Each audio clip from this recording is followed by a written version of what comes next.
Welcome to Psychology of Pilgrimage. In this episode, I am joined by Kiran Shinde, who is a prolific researcher on topics related to religious and cultural heritage and tourism, and their intersections with urban planning and destination management. It's very nice to see you, Kiran, and I've been really wanting to meet you for quite some time.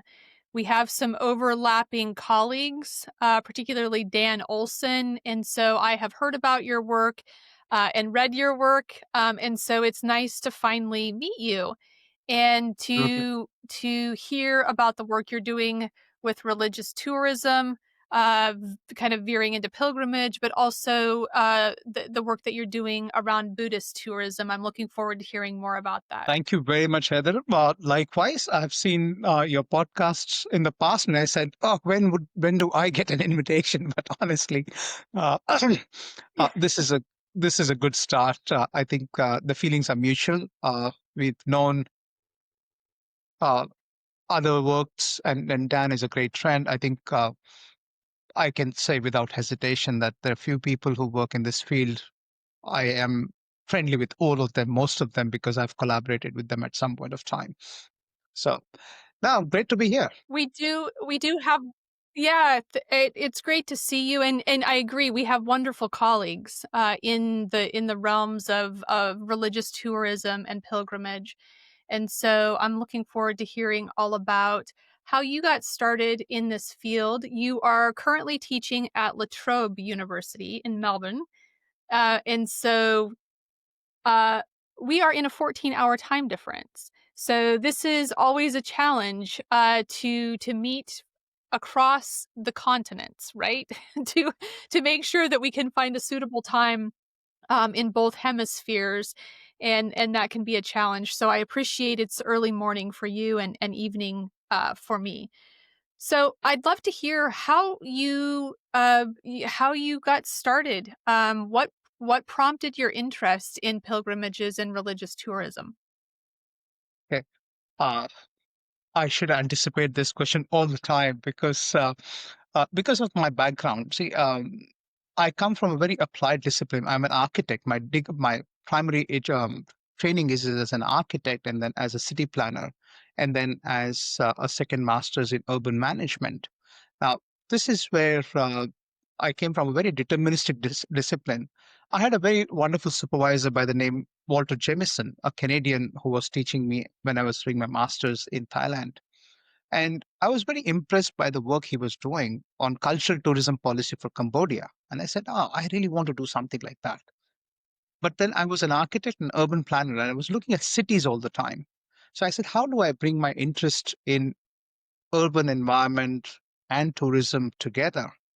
And then one philosophical question came to my mind, and this is the starting point going back in 2001.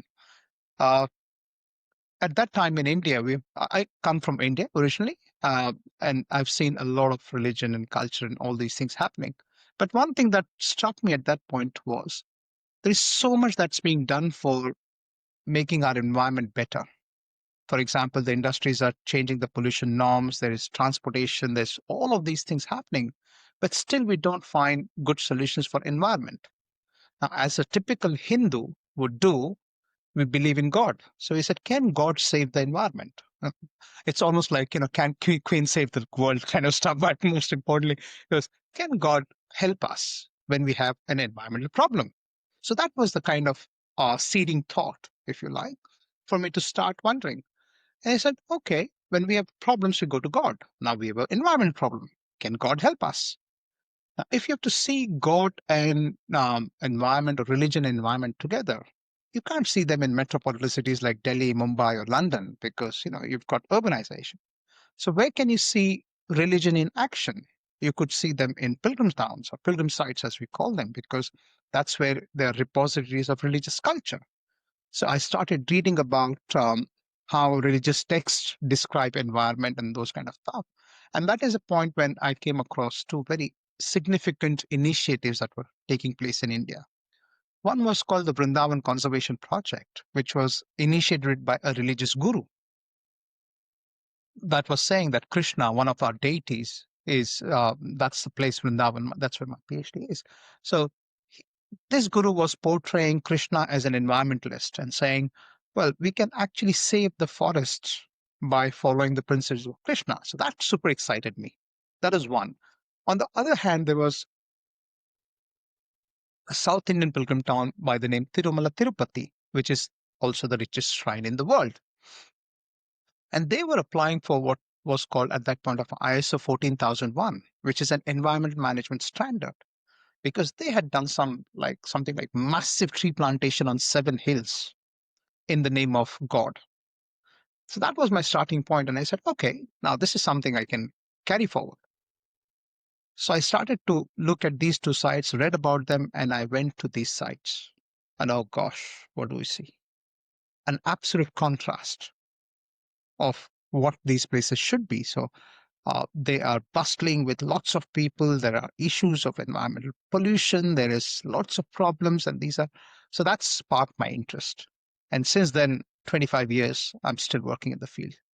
So over the years, I've kind of unpacked several layers of how sacred sites function, what pilgrimage has to do with sacred sites, what pilgrimage has to do with the environment, and all of that. So that was a starting point. So as a master's thesis, I worked on these two sites. Then I moved into do a PhD, and then lots of projects came along after that. I think I'm going to pause here. If you could go a little bit more in depth about your understanding of how Vishnu could be connected to improving the environment and the teachings around that, I would love to hear about that. Good question. A couple of pointers in that direction. I mean, I have a whole, as you can imagine, for every question, I could probably do another podcast, but I'll be succinct here. Uh, so, a couple of things that really excited me when I started is there was this guru by the name Srivats Goswamiji in Vrindavan. He is a traditional custodian. He's a kind of very well known leader, hegemonic lineage that he comes from. Therefore, people will listen to him. That's kind of thing. He was saying Krishna, Vrindavan is one of Vrinda, which is forest of a plant called Tulsi, or basil, holy basil, because that's what we offer to Krishna. So if you want to really think about conserving the forest, if you want to conserve this place, you need to conserve the forest of Krishna, because this is where Krishna is an avatar of Vishnu. So this is where the divine footsteps have been. This is what's the divine playground. We need to look after it. So that's one. Second, um, near Vrindavan is Yamuna River. There's a big river called Yamuna, the second big river. And in that, we've got a mythological story in which there is a serpent which kind of comes out of the water and tries to uh, demonize or kill people on the bank. And Krishna sits on its head and dances. It kind of literally pulls the serpent down back into the river. So Srivats Goswamiji talks about this as Krishna is actually killing the pollution in the water. So, that's the kind of connections that are made. So lots of these stories where parallels are made between, or the interpretations. That's one. So that's kind of related to Vishnu. The other thing in the Hindu rituals we talk about, water as a purifier. So we need to look after water. We do circumambulation in a certain way because the right side is more auspicious than the left side. So there are a lot of these kind of. Then we have the concept of sacred groves. These are the groves where we do not cut any trees. They've got medicinal plants and all of that, typically outside the village. So there's a lot of this environmental value embedded and entrenched into religious framework. And it could be to do it with any god. I mean, Vishnu is only one example, but you can look at any deity and you can see that their stories have environmental context into it. So that's the scriptural side of it. But when we see in real practice, a lot of this is lost. Is that, I mean, you're a planner and you've been doing this for a couple of decades.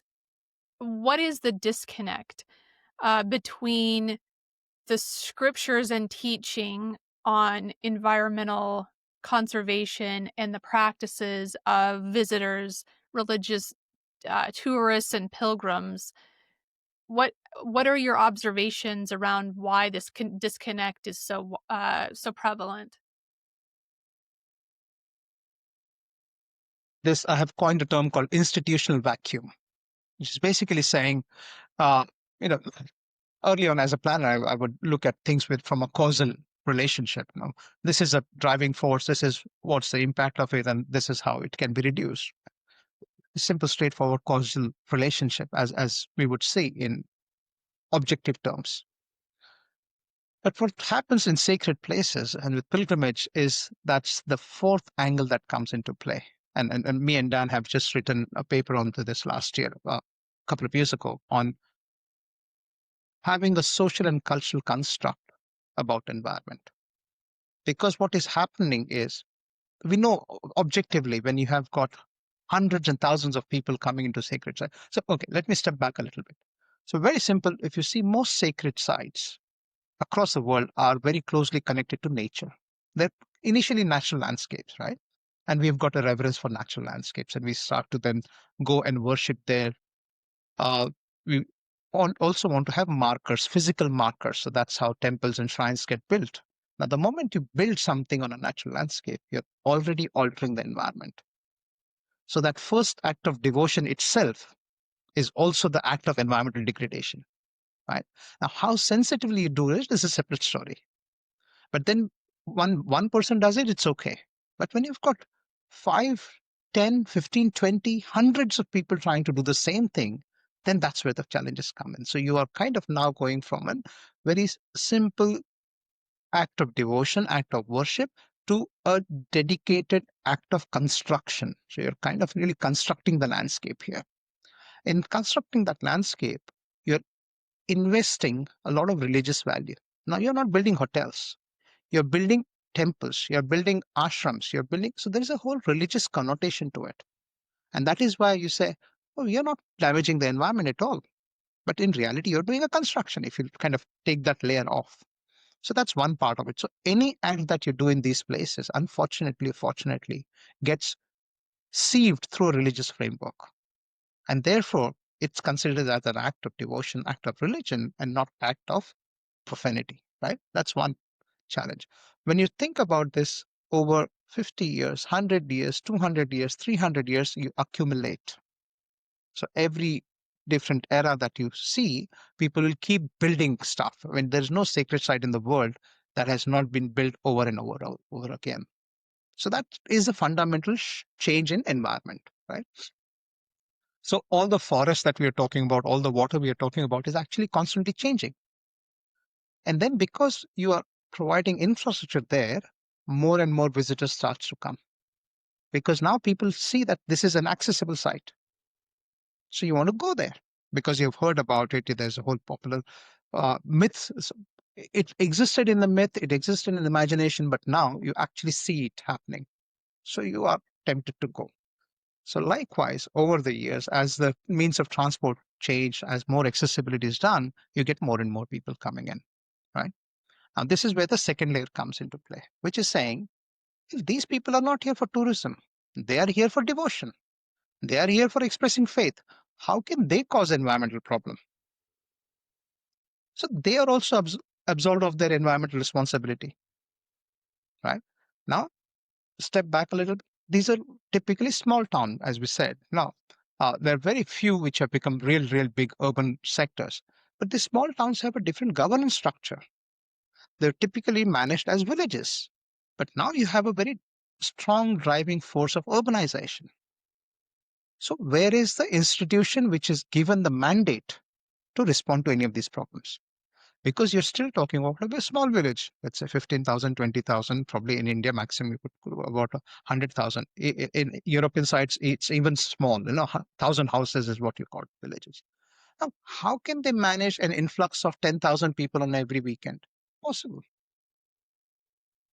That's one. Second, by definition of democracy, those 1,000 houses or 2,000 houses, they will have an elected body or whatever representation. They are accountable to residents. They are not accountable to visitors. A visitor says we come from city A, city B, town A, town C. So they are paying taxes and they are being responsible on that end. So who's going to look after the environmental impacts of all these places? That is where we say another layer of spatial hierarchy, probably a regional or a provincial level government has to step in. But then the problem is provincial government does not have any elected responsibility. So this is where the institutional vacuum happens. And that is why most of the sacred places are disconnected what in terms of they should be in scriptures and what they are in reality. It's interesting that you have this background as a planner and architect because I think you have a different way of seeing the problem than many people who are only looking at the site or only looking at the pilgrims or only looking at the practices that are happening. You're seeing this void of civic or civil responsibility to the sites, and I imagine then that that impacts policy locally, but also very broadly. It does. It does. There are lots of challenges because, well, I'm just not, I mean, the more you go into it, it's almost like like an onion. You keep peeling off and then lots of layers will come out. Now, the other big determining factor in all of this is what is the governance structure, right? So, for example, India has declared itself as a republic and a secular. So you can't favor one religion over the other. Now, this is a complete departure from what happened in the past. In the past, we had the Hindu kingdoms who were patronizing these sites, or if you look at European sites as well, you had the king and the clergy kind of really working together. And therefore, all those sites were managed very well. So, therefore, you had pilgrimages, you had hospices, you had all sorts of infrastructure that was being supported by the state. In India and many of the Asian countries, particularly after colonization, after independence, we have this fissure between the authority, right? Now, you take the example of Hajj. In Islam, the state and religion is embedded together. So, therefore, they have a mandate to look after their sacred sites. But if, as a government, as a state, you've decided that you're not going to favor one religion or the other, it makes it very hard for sacred sites to survive. Because by mandate, you cannot have institutional structures in place. Has your work primarily then been focused in India, or you are also looking at cases in other locations around Asia? I have looked at other locations in Asia as well, particularly with my Buddhist heritage project, and I'll talk about more that later. But one of the things that we are just working on right now, I'm working with Darren Timothy on a book called Religious Heritage and Tourism in Asia. And one of the key things that we see is you can't look at India as India. It is a larger part of the Asian subcontinent. And over 2-3 millennia, this entire region has been a homogeneous region in that sense. Whatever kind of faiths were being developed, they were kind of going across the border. It's only in the 1940s and 1950s when we have political boundaries that we actually have administration. Otherwise, you see, the Myanmar's lots of practices in Myanmar are exactly what you see in India, or probably lots of practice in Pakistan. The Hindus would have the same kind of practices like in India. So political boundaries are only very recent, and we say sacred landscapes do not follow political boundaries because they are cultural boundaries. They're kind of cultural regions. So it's very, in that sense, what you see in India is quite practically applicable across, like for Nepal, Bhutan, in different degrees, of course. So, uh, and in that sense, I think my work has been quite there for a lot of researchers to look at in Asia. And I see a lot more people from Indonesia, Malaysia now referring to some of my work because when I look at citation impact, we see where people are looking at it because they see the value in my approach and then they understand that probably the spatial understanding of tourism is really important. Uh, so yes, it's got a lot of applicability in Asia directly. In terms of sites, I have worked mainly in India. And then as a part of my Buddhist heritage project, as I said, looked at 16 countries in Asia. One of the hallmarks of your work is applied research, which is the case for many people in pilgrimage studies and religious tourism and tourism management. And I'd like to hear a bit more about that, how you approach the questions around environmental impact or other types of impact. How do you conceptualize the problem? Uh, it took me some time to understand how do you frame this, because the objective planner in me constantly kept saying, this is not rational, this is irrational. How do you really reconcile some of these ideas? And this is where I started working with production of space theory. So I use that a lot in my work, the social spatial dialectic. And I try to then say, well, look, if there is an environmental problem here, we need to look for reasons in the social cultural domain, not in the environment thing, because it's only one of the outcomes. It is not the setting, it is the dynamic process that's happening. So that's how I reconcile some of that stuff. And then I wrote a paper, quite evocative, in a journal called Space and Culture, I think. It was called This is Religious Environment. And this came in from a very kind of profound comment that or interview that I was having in Vrindavan at some point of time. And I was talking to people, generally visitors and the site. And this struck me because I was asking them, so don't you see this, pile of waste lying here, these many cows, these many traffic and all of that? And this person said to me, well, don't you think I'm aware of this? Where I come from, this is an everyday occurrence.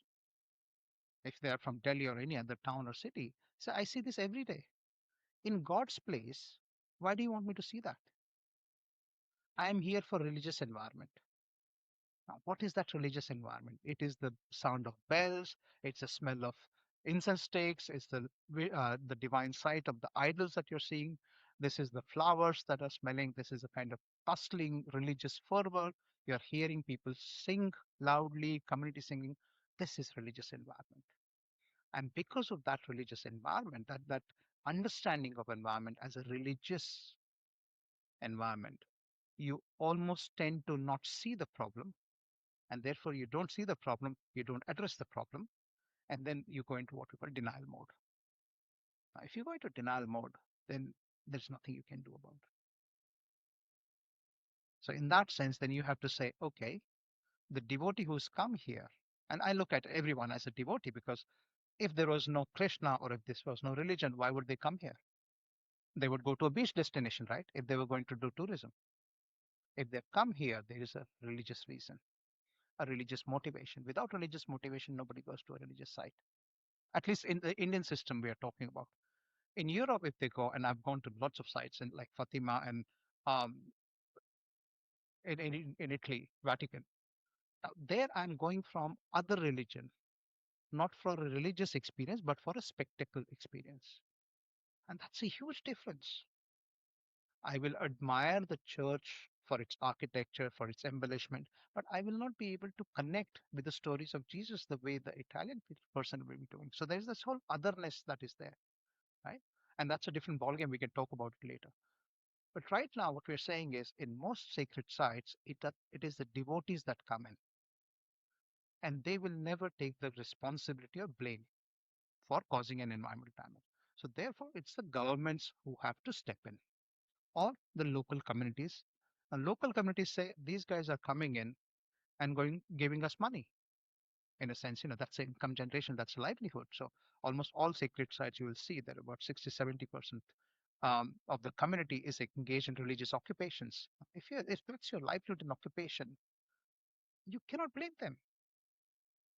So once you're conscious of all these processes that are taking place, then automatically the thinking shifts in saying we need better governance structure here. And that governance structure has to take into account the social spatial reality of the place.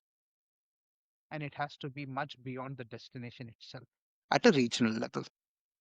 So you need to have a regional level bodies to work with it, which is kind of, people say, you can say this is what you call DMOs, classical destination management organization, tourism management. This is a big jargon that we use, DMOs. Who is a DMO? Destination Management Organization, who is it? Because if it doesn't have accountability towards local community, nobody's going to give a hoot to them. If they're only a government structure, nobody's going to listen to them because they listen to the religious gurus, not to these people.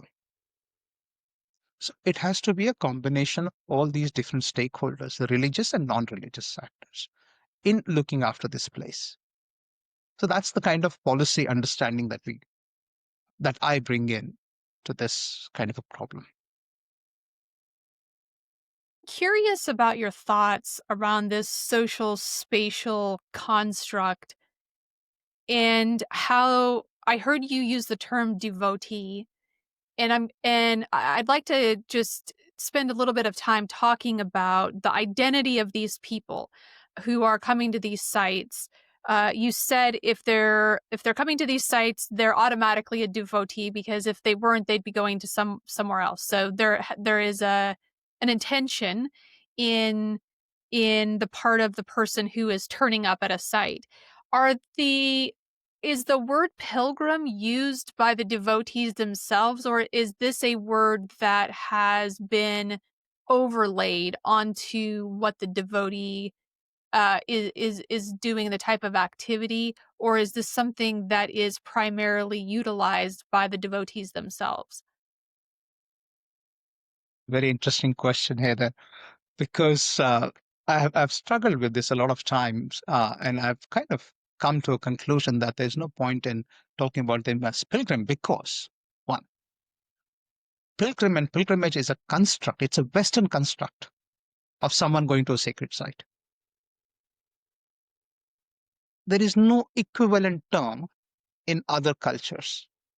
And that's a limitation of that. And one of the things that I have been talking about all the time is we need to get out of this Western framework of using pilgrim. And you've probably seen a lot more dissection of this word than anyone else in the past because it's European, it's kind of Anglo construct and all of that. Now, if you even with that definition, if you take pilgrimage, it's an on-foot journey. In my earlier work, I have used that, and I won't deny it. It's an on-foot journey for a long distance. You're kind of preparing your mind and all of that. In today's case, that is not relevant at all. There are very few people who would actually do the walking when they have an option of a bus, a car, a train, or a flight. Why would they do it? So the fundamental distinction of a long journey is gone, right? So that's one. The second, you have to have a lot more kind of, then the notion of pilgrim is also, oh, they are very religious, they are very spiritually attuned and all of that. But that's not the case. I mean, even in Fatima, I saw when you go, you perform something in the church and you come back and you still have the wine bottles and everything in the hotel. Now, as coming from a Hindu culture, I would say, my God, this is absolute profanity because we don't drink.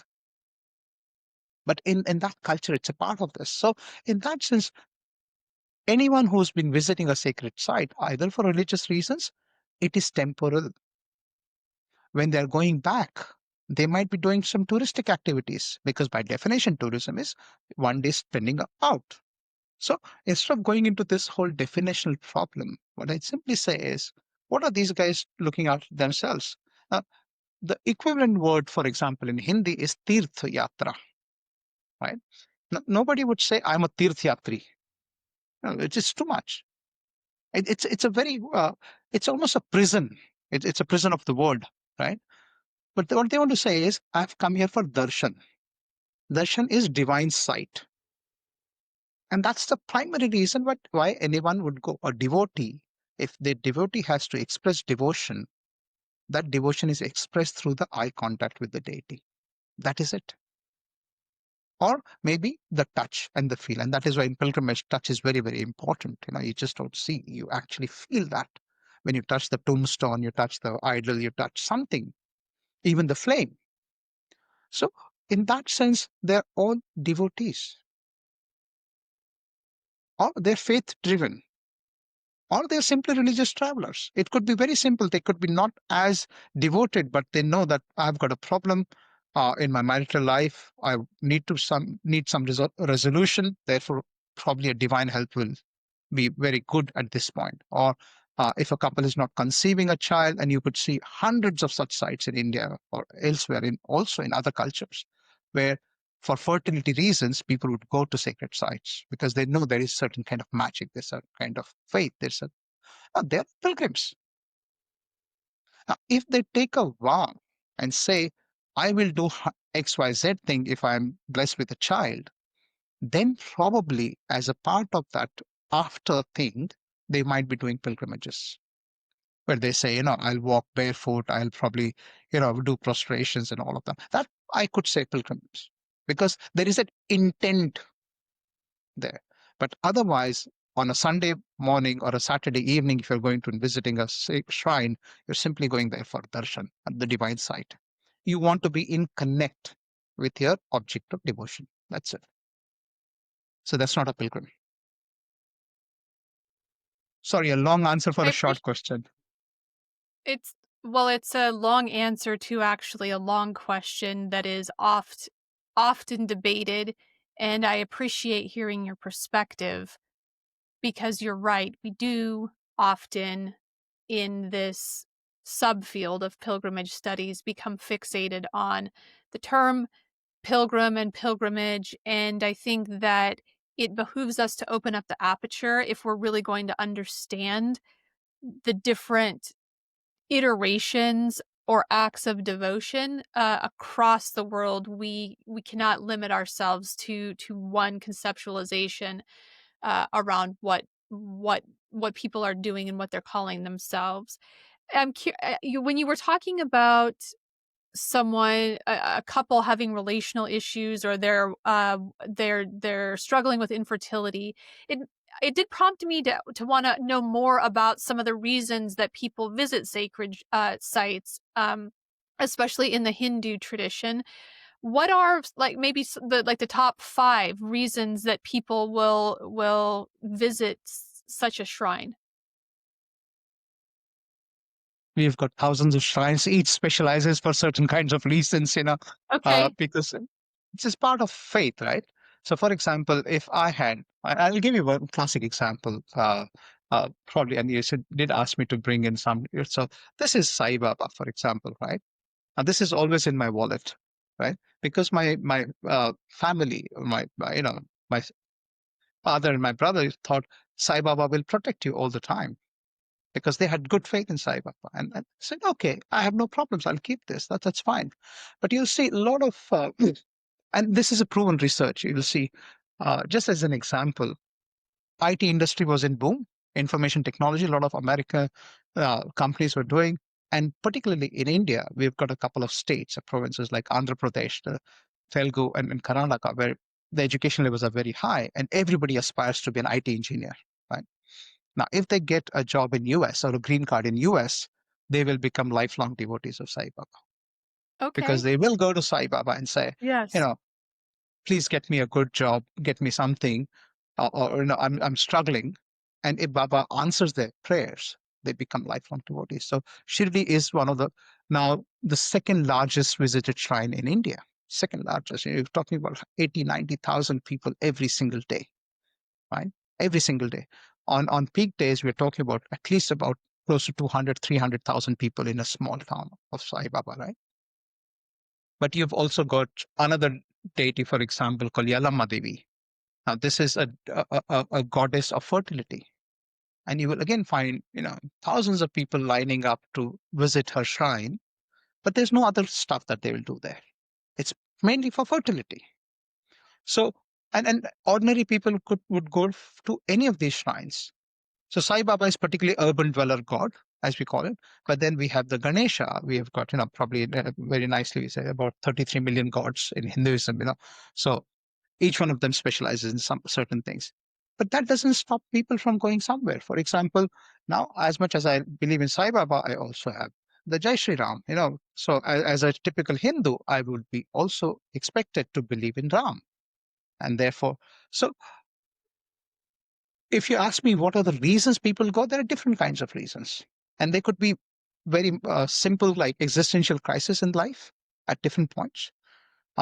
Sometimes, I mean, if you come in India, for example, examinations, school board examinations are really big. on, because that's aspiration, that's a window to a better world, right? So during exam period, you will find people just going to every single temple and say, "Oh God, if I pass this examination, I'll do this for you. I'll do that for you." So there is no particular one reason I can point out. It depends on life's cycle, where people are. And then also, it doesn't negate the fact that many of the elderly people, and also now a lot of young people, just simply go because they believe that a supernatural power exists and that deity is going to help them. That's why they'll spend hours in temples every time. And then they'll seek every possible opportunity to go and visit other temples, not even the regular temple. So there is a strong urge to be in connect with a divine force.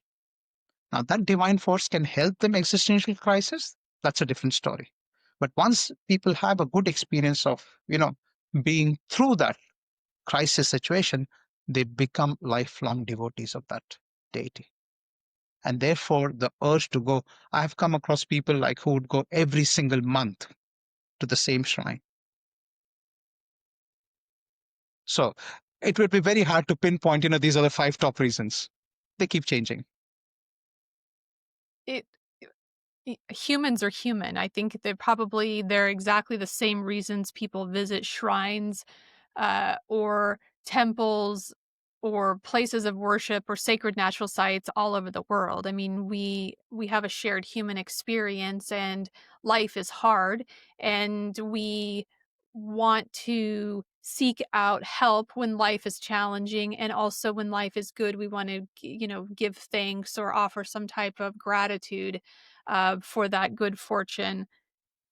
Do, are you are you tracking any trends around young people? Is there an increase in participation around religious shrines, or are people is this on the decline? No decline for sure. I can tell you that much for sure. There's no decline part of it. And just before I answer that question, I wanted to kind of put a rejoinder to what you just said. The sense of suffering, the sense of accomplishment, all this is a shared feeling. I just did a comparative study of San Giovanni Rotondo, Padre Pio of San Giovanni Rotondo in Yes. Italy, and Sai Baba of Shirdi, because they are very contemporary, similar kind of saints. Amazingly, in Italy, I see so much of parallel with Hinduism, the Catholicism in Italy, and the kind of sacred travel that you see in Italy is almost mimicking similar kind of patterns that you see in India, like it or not. It's just some of these political economy factors which then have a different bearing onto it. And that will lead to the next question. Answer is the decline. For example, in Italy, we are looking at decline in particularly in San Giovanni Rotondo. But that's not because people are not religious. It's because earlier there are a lot of elderly people who were kind of going to this, as groups and as Thanksgiving to Padre Pio. But in the last 5, 10, 15 years, what's happened is the pension rules have changed in Italy. So a lot of old age people are left without pensions, or probably their pensions have reduced. That has limited their ability to travel. Does this mean they have become less religious? No. They just cannot travel anymore. And that is why the shrine is seeing a decline in numbers. But then it's being pushed up by another reason, which is a lot of people are doing holiday making on the coast. So as a part of, when you're going to the coast, you also come to this place because it's just 2 hours away. And, that way you fulfill the requirements of the elderly population as well. So family travel is still big on agenda. A lot of religious travel is family travel because you are going as a family unit because you're interested in uh, the well-being of the family, right? In India, we're definitely not seeing any decline for sure. In Asia, we're not seeing decline. In fact, it was very interesting. Just around COVID time, there was a flurry of articles that came in. Oh, COVID is going to change things and this and me and Daniel were just kind of having this conversation and said, and we were invited. I was invited to write. Oh, what do you think the impact of COVID on pilgrimage and all of that? I said, don't worry, nothing is going to change. If at all, it will just come back even more. Just wait for as soon as the borders open, the first thing, and you could see this, it's all documented now. We wrote a paper called Practicing Faith from Afar and how people are dealing with this. And it was the two things that opened the first after COVID were alcohol shops and places of worship. It's very spiritual in that sense. People are kind of really looking for it. And then more so after COVID, I think people have understood the frugality of life. They know that, life can just go away at any point of time. So let's do the bucket list very quick. So what we are seeing now is people wanting to travel a lot more than before. One. Second, suddenly the younger generation, the working generation, the millennials and the Gen Z, they realize that their jobs can go anytime. There's just so much uncertainty. I think COVID gave them the shock that you can't just rely on things. So they are kind of going ahead and saying, what can I do for my spiritual well-being? How can I anchor myself? And that is leading up a lot of sacred sites in way that they had not seen before. So we see a big change. That's one part of the story. And there's this inner drive that's kind of really surfacing back, not from a religious framework, but from a spiritual framework. But who can supply that spirituality? It's the religious places, because they're not exclusive. You People talk of wellness through spa, but that's all very superficial. It doesn't nourish the soul as the way. For that, they have to go back to the religious scriptures, because there is a sense of permanency in that. They know that that has existed for civilizations, so I can rely on that, right? Because that's the eternal truth. So that's Yes, a I big I change. see the same in talking to people on this podcast, but also speaking with students and speaking to people in general who know I'm interested in pilgrimages. People will often tell me about their experiences or their desire to go on a pilgrimage. Weekly, I receive emails from people who are interested or maybe don't know how to go on a pilgrimage. In fact, I just received one today. And so this person was asking for my assistance in helping to figure out what type of pilgrimage to go on. So I see the same thing, Kiran, with people are really searching for meaning, and one of the ways that they're finding it is through pilgrimage or religious travel. Also, that's the inner, but also the external thing has changed. I mean, India, for example, the disposable incomes have just gone through the roof. So people have lots of disposable income that now they want to kind of really go, that they can use and go travel. So you see all these kind of, fantastic things, new facilities coming up. Just look at the enormous numbers of travel agents that have come into India and who are providing services now. So aeroplanes, airports, even. So a lot of non-religious factors are also contributing to it. The tourism infrastructure is changing quite dramatically. It's making those places accessible that they thought probably even 15 years ago, or they had just heard that, once their grandfather went there, he took 2 months to go there. Today, that journey is short to kind of 2 days. And they say, Yeah. I can easily take 2 days out of my schedule and go there before I die. That's the kind of thinking that we are It is seeing. the So type of there's a thinking people resurgence. that yeah, people are thinking about their mortality. You're definitely I what you're saying really tracks with what I'm hearing and seeing, where the pandemic caused people to take a big pause and think about how they want their lives to look and the type of meaning that they want in their lives. All that these places are they're very different from their everyday life.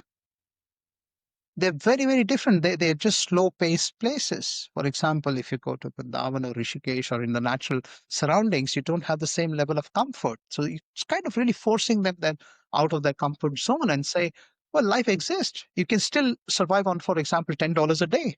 You don't need to go to a club for $100 and spend on a dinner, right? So that is shifting that perspective, and that's making them go again and again. So I have known people who have been going for like 3 years in a row to different places, which they would not have if COVID didn't happen. I can see that. That makes a lot of sense. I'm curious about you've talked a lot about religious tourism within the Hindu framework, and you've also written quite a bit about Buddhist religious tourism, and I'm curious to hear more about your perspectives on Buddhist tourism and some of the sites and practices that you have been researching and writing about. Yeah. It was a very, very interesting shift that came in, not because by, let's say, God's grace. I was always say that whatever is happening is because somebody's moving some parts at some point of time, somewhere. So I had a very intriguing call from someone at UN Tourism, uh, and probably they had been looking at some of my work, and they were wanting to do a project on Buddhist heritage in Asia in general, and they probably looked at Buddhist religious. And I had no experience of Buddhist religion before that. But as I said, a lot of things that are happening in the Asian subcontinent originates from the Hindu kind of a system. So they had seen that my work, they approached me saying, we want to do this project on understanding Buddhist heritage in Asia and how that can be used for tourism. Because a lot of other Asian countries, like, Southeast Asia is primarily Buddhist and East Asia. But we don't know tourism being talked about in that context. In Hindu religion, in Catholicism, we know that the churches and temples are big destinations for tourism, but we don't know anything about Buddhist heritage, and that's how I got involved into it. And then I researched on 16 countries in Asia. Now we have to call them countries, but it's Asian, essentially Asian subcontinent across. And what I found striking was that even though all of them are Buddhist in principle, the way their heritage has developed or manifested is very different. For example, in India now, we have less than 1%, 2% population who is Buddhist, whereas Buddhism was born in India, that kind of thing. But over 2 millennia, things have changed quite dramatically. We had Islam. Well, anyway, I won't go into the history. But when it traveled from India to, let's say, Thailand, and from Thailand to Vietnam and to further, it took on many different ways, meanings, because it assimilated with the local culture in different ways. So that is why you've got many, many factions in Buddhism, but also many different types of structures that emerged. People wanting to worship Buddha or venerate Buddha in different ways. So you've got the grottos of China, you've got the pagodas, and there's a whole range of different things that are happening. So that got my interest into Buddhism. And then after the desk research was done, I did a project on looking at Buddhist pilgrimages in India, because what's happening is Indian Buddhism is archaeological sites, primarily because, we don't have so much of practicing Buddhist. What we have practicing Buddhists are the neo Buddhists, who are different. I mean, that's a political situation.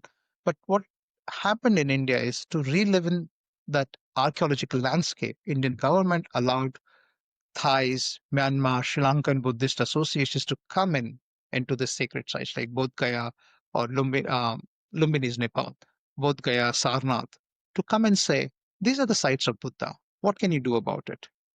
And now you have a very different approach to Buddhism. It's what called transnational Buddhism. Because Thai Buddhists, for example, in 1957, which was the 2000 years of Buddha's apparition, the Indian government invited the Royal Kingdom of Thailand to say, you're one of the largest Buddhist countries.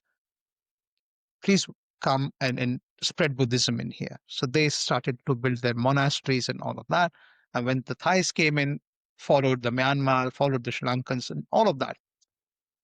So each one of them is performing their level of Buddhism, which is different from what Buddha would have done when Buddhist he was there, or his followership. So we've got the three big ones: the Theravada Buddhism, the Mahayana, the Hinayana, and that whole thing.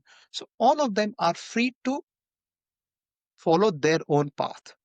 And Indian government, being very culturally diverse, has allowed all of that. So what you see in all the Buddhist sites, the more sites like Bodh Gaya or Sarnath. So, okay, one step back. There are four sites related to Buddha, which are the most prominent sites in India, because that's where one Buddha was born, Lumbini. He attained enlightenment in Bodh Gaya. He gave his first sermon in Sarnath, and then he died in Kushinagar. So, uh, while he was dying, he said to his disciples that, if you visit any of these four sites, you will attain enlightenment, kind of thing. So that's ingrained deep into the psyche of Buddhism, that you have to perform this pilgrimage circuit that Buddha did.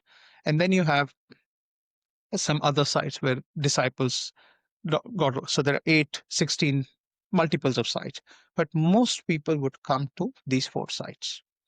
So internationally, people come to this circuit. Now, interestingly, what happens is they come with devotion because they want to feel Buddha. They want to touch the places, right?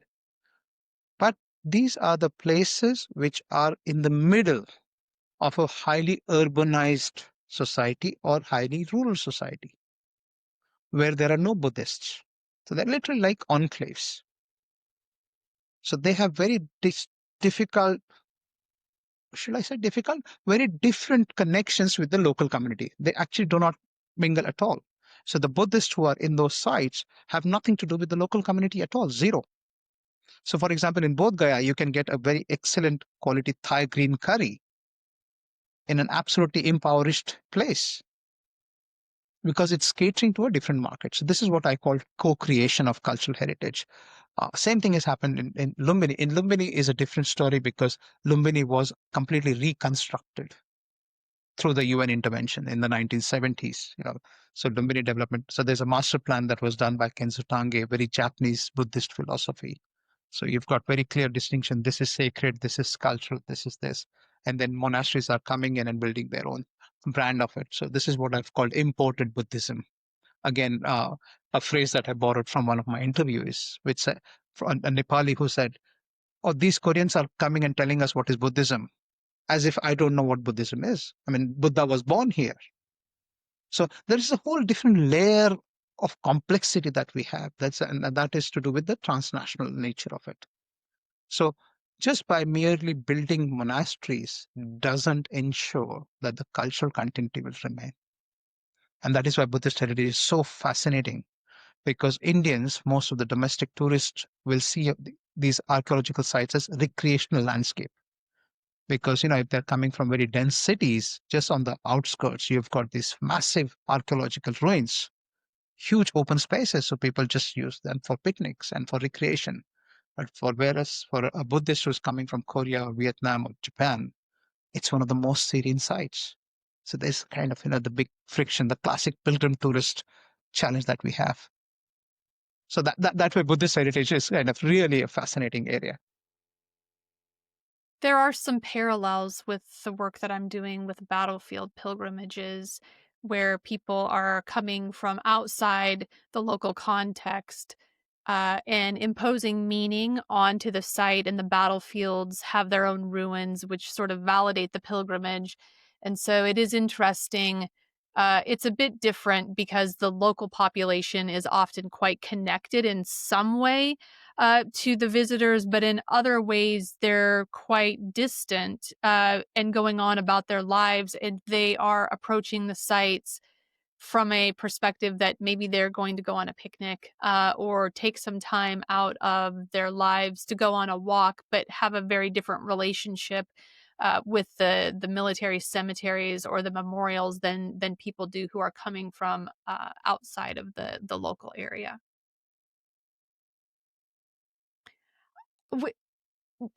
This is not necessarily your area of expertise, but I am curious if you have some level of insight into um, military memorials and how people interface with them in India.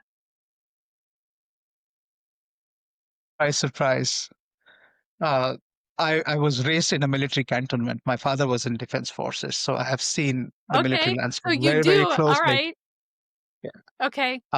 In fact, last year I wrote a paper on military cantonments and how they uh, kind of change the morphology of an urban center. Um, in India, one of the largest concentration of cantonments you'll see, the military landscape, because that was the best way for the colonial administrators to control India. And I come from a place called Pune. Pune is the hotbed of cantonments. We've got 3 cantonments We're surrounded by all of half of my city is actually cantonments, and it's kind of really uh, hindered urban development because of all these things. And on my way as a child or as a young adult, I have always passed through a cemetery every time, and in the middle of slums across just this wonderful, beautiful, laid out crosses and everything. And I would always pause there. Also because as an architect, I'm trained to look at symmetry. I'm trained to look at order. And in this whole chaos, you see cemeteries as beautiful places. So it's more deeper than what you can probably think, but I've not done a systematic research on this. The general sentiment is the symmetry. Again, they are in an ordinary public, they're looked as liabilities, unfortunately, because we don't spend much time or much resources except for maintaining them. There is no ceremony, there is no kind of, real drive. Also, this anti-colonial thing. So, from a nationalist point of view, why would you kind of really serve something which was a sense of operation for you? So we don't see the kind of real reverence, if you like, for those kind of cemeteries. They are good pieces of landscape, I would put it that way. They're wonderful places, but they're also very controlled. So one good thing is people can't go there for picnic or any recreational use because they're heavily guarded in terms of military presence. So they're not yet open for people. They're part of the military infrastructure.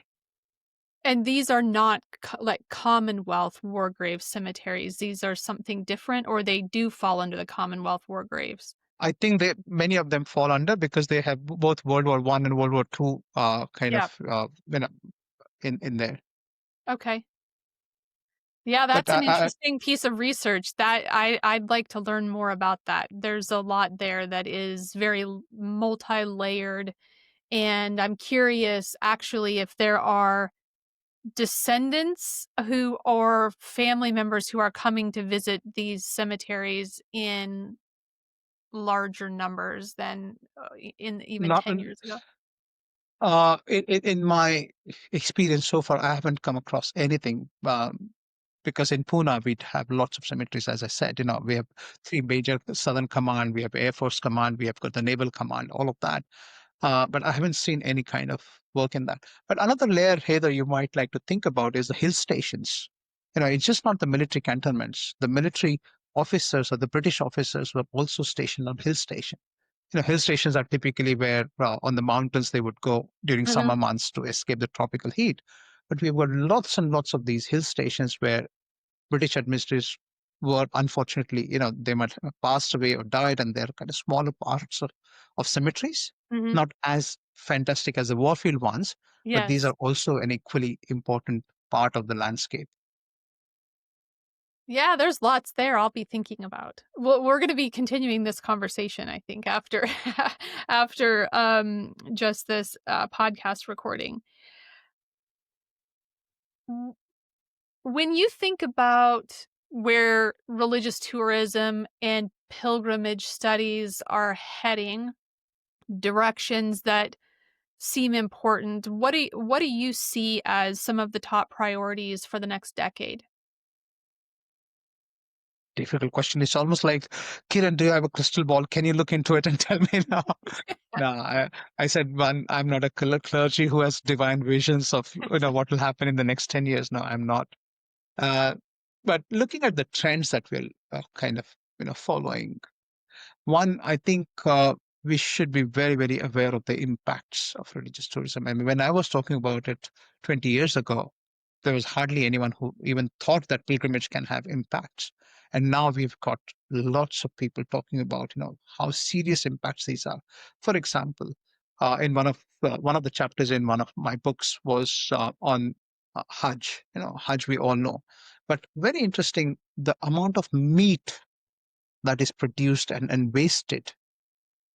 That was an eye opener in terms of waste management because you are doing sacrifices, right? Animal sacrifice.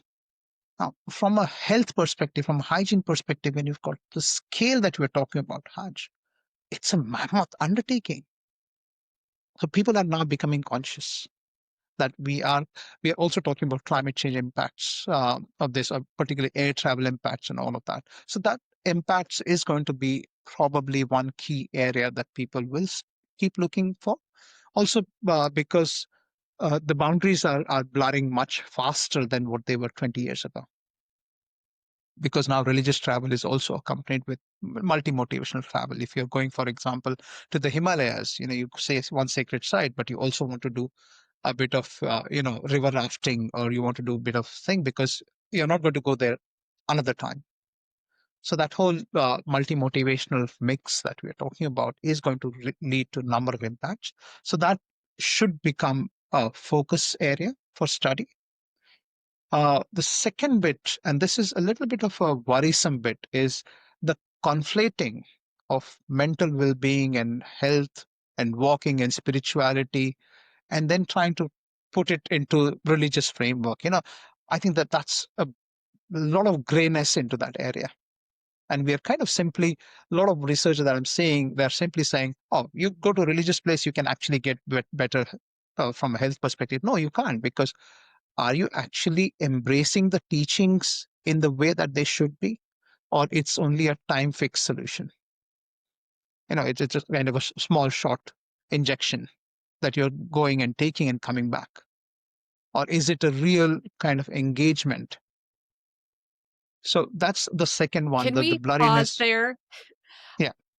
I would love to pause there for a moment because this is directly uh in an area that I love talking about and also have expertise in, is this idea of mental health, the intersection of mental health and well-being with pilgrimage.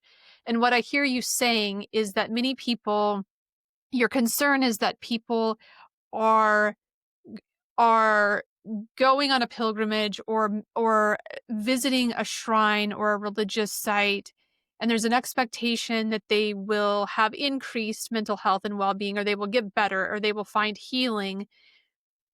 But part of the healing comes from being an ongoing devotee or an ongoing practitioner, or engaged in the spiritual and religious practices, and not just a visitor to a site.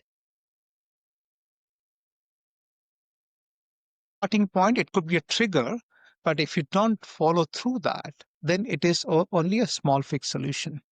And I think we take that as a holistic solution. And researchers are kind of really, I think, ballooning it out, for the lack of term, I could say. They're exaggerating the kind of things that you can get from very small fixes.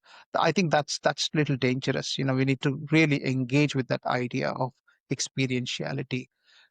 Having one different experience is different compared to having more regular kind of intersections. If you see a lot of spiritual health, it depends on how you nourish and nurture your soul with the internal thinking part of it, not the external. And that this is the big difference that we are seeing when we are saying in the 1960s and 70s, Beatles and the likewise celebrities were kind of coming onto a spiritual enlightened journey. That was different. We are trying to abridge all of that now and say, oh, this is a solution. You can go and get it. Not all of it is like that. What I'm saying, in research, that's what is being reported a lot more. So people are focusing a lot more on that side of things.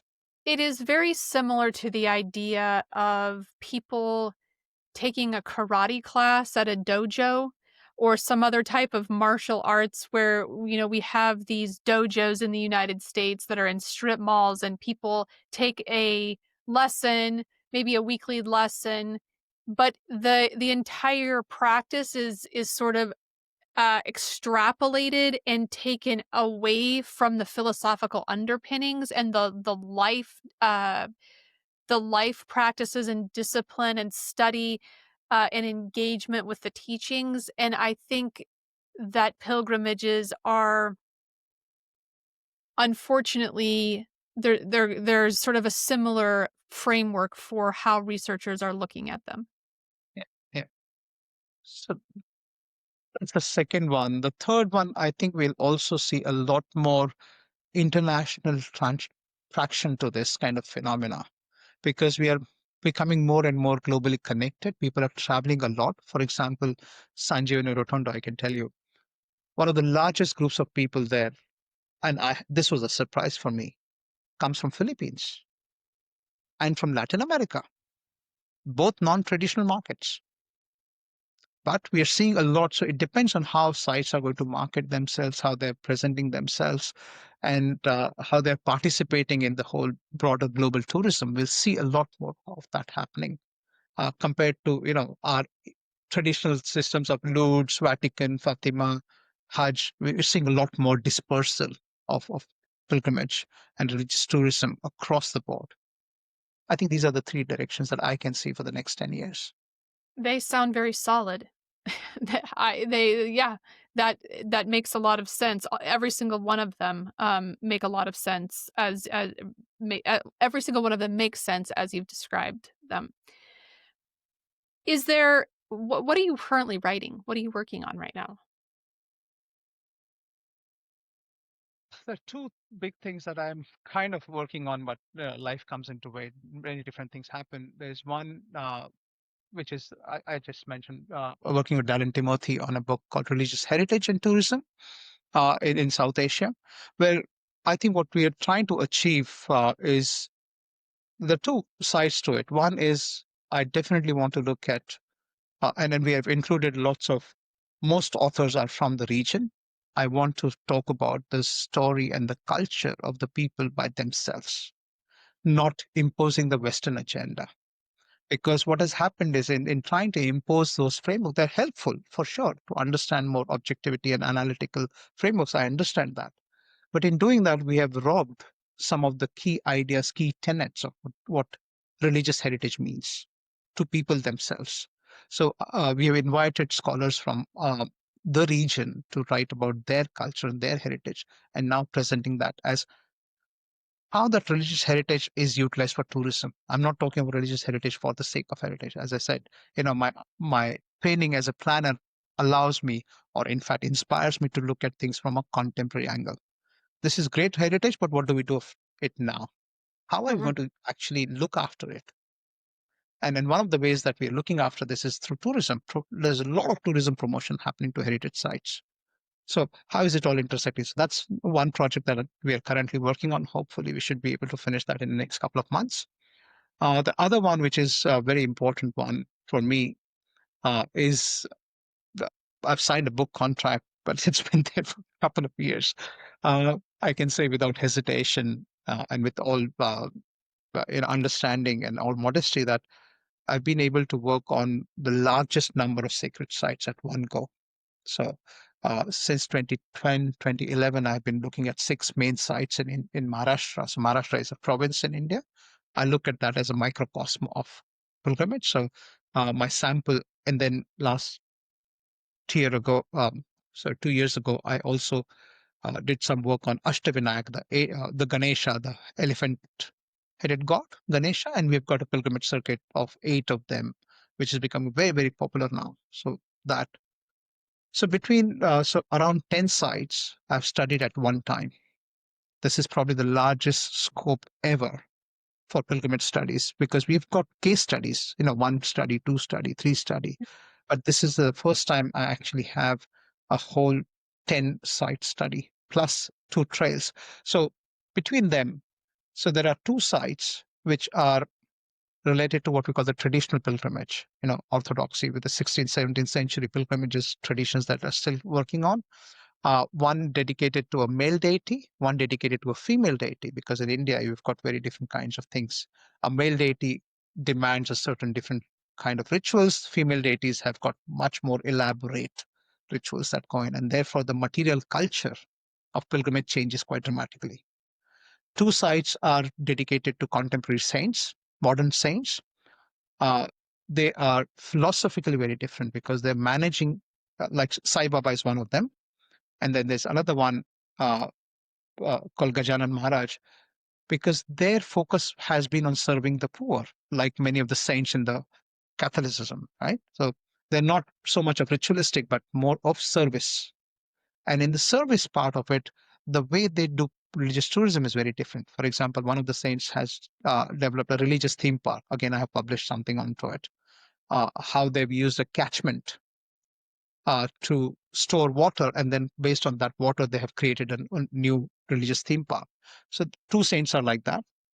Then two sites are almost replicas of what we find most of the sites in India.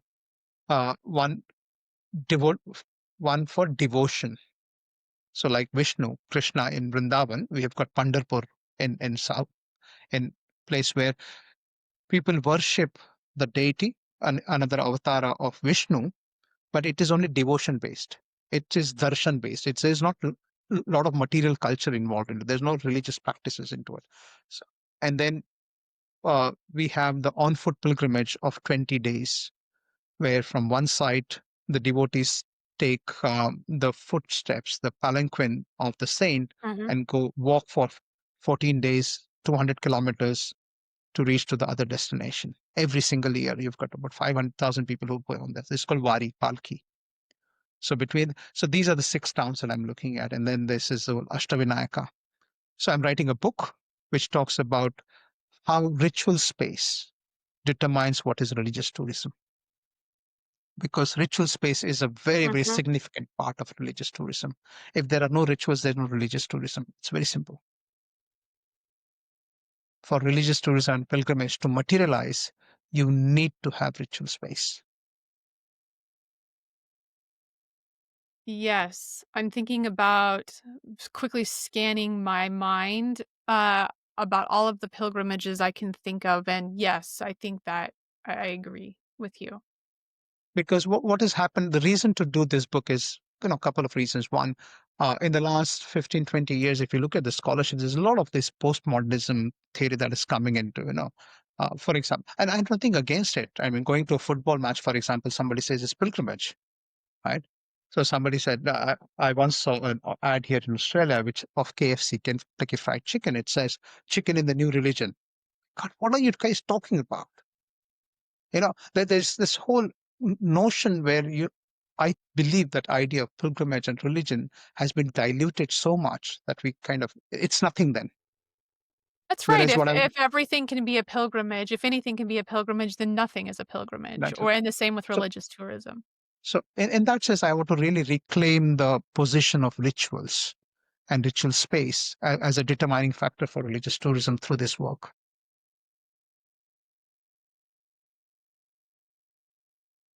You need to get this book out. This book needs to be published. It is. I've got a contract for it, but I'm just not. I've got, you know, e- everything laid out. I've got It's the 8 chapters. I'm just not finding the time to sit and kind of flesh out everything. yeah, it is challenging.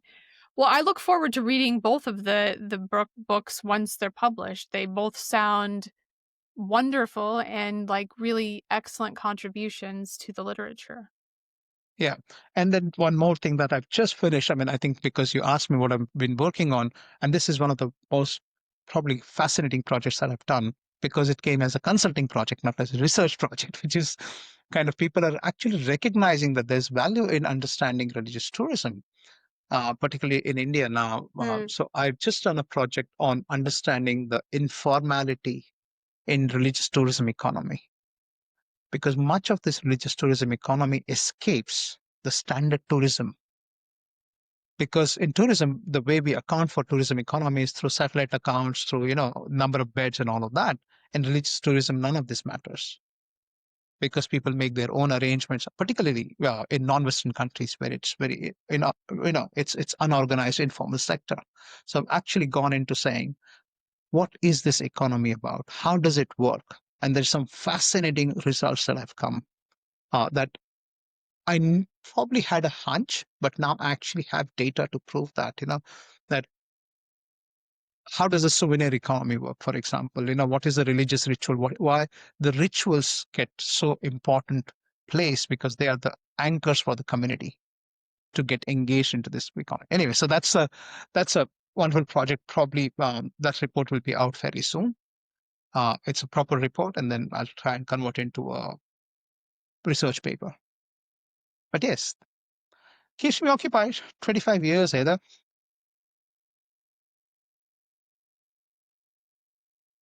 Thank you for taking the time to speak with me. A little over 1 hour is not enough time to fully get into all of the contributions that you have made to our work. So I appreciate you responding to many of my questions, and you're leaving a lot for me to think about, especially around the idea of reclaiming religious tourism and pilgrimage um, in the ritual space. I think that is very important. And also related to that is this idea that pilgrimages or religious tourism are not quick fixes, that they are vehicles that should be connecting people to the religious practices and tradition and writings. And that is where the real spiritual health and well-being is found. The pilgrimage is only one part of that. Thank you very much for asking all those wonderful questions and relevant questions, because it then helps me to open the bonnet and kind of start connecting things. Otherwise, we are constantly so engaged in our own work. These are the kind of things when you pause a little bit and reflect onto it. So it's been a fantastic reflective exercise for me, Heather.